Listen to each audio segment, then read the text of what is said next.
The anterior cruciate ligament is something we have all heard about. This ligament is often torn during sporting events such as soccer, skiing, and even basketball. But what happens after surgery? Majority of anterior cruciate ligament tears are actually not due to contact. Most of these tears are due to improper biomechanics, but we are not focusing on how an ACL gets torn, but what happens after it has been reconstructed. There are several issues that arise after having an ACL reconstruction. One study found that transverse plane hip kinetics are directly involved with torque differences with ACL reconstruction. We will also be focusing on the biomechanics of the sagittal plane at the knee and the movements during landing and how it can cause a decrease in power output.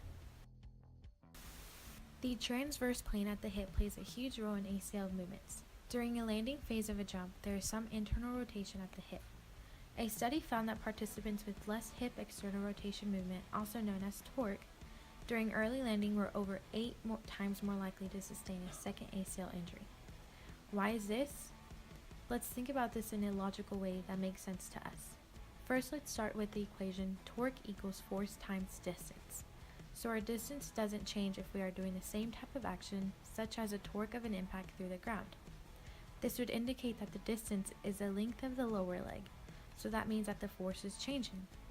Why does the force change? Torque equals force times distance.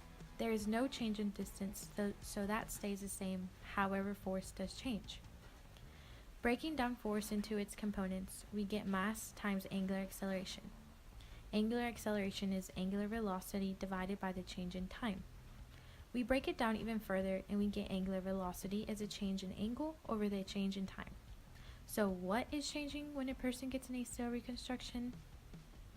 Slower times, making an overall decrease in angular speed, which then decreases angular acceleration, which would make the torque drop dramatically. So what does this mean for internal rotation? This is applicable when it comes to turning in sports.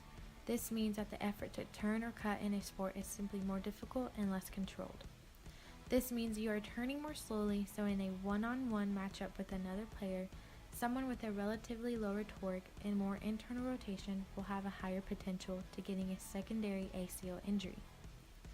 The result of this re-injury, which as seen in the graph, the torque becomes lower after each ACL repair. The ability to turn or cut quickly with this type of reconstruction could be detrimental for a professional athlete. The red line and dots represent someone with a lower torque after a second ACL reconstruction, while the black lines and dots show the torque or moment after only one ACL reconstruction.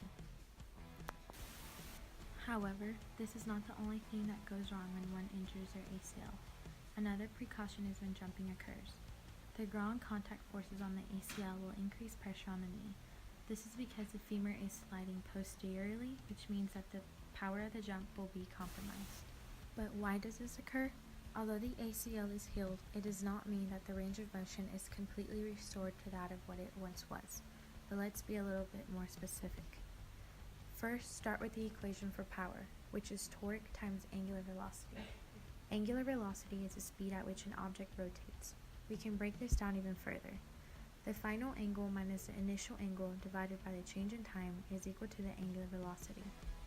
This angular velocity is multiplied by the torque, which as we already know will be smaller due to reconstruction. This makes power overall smaller, which will also make the jump itself a lower height. With less power means more difficulty in kicking motion, such as kicking a soccer ball or jumping off the blocks in a race.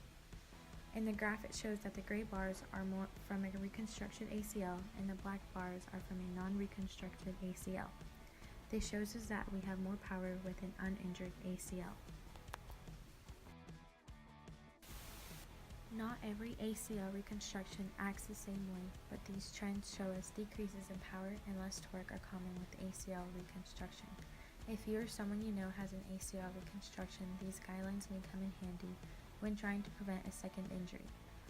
Overall, a native ACL ligament is a viable source in daily life, so when replaced by a foreign ligament, problems can arise. Reconstruction of the ACL can cause power output issues and internal rotation torque issues of the transverse plane at the hip. These risks for secondary injury can be avoided by understanding the biomechanics of the ACL at the knee.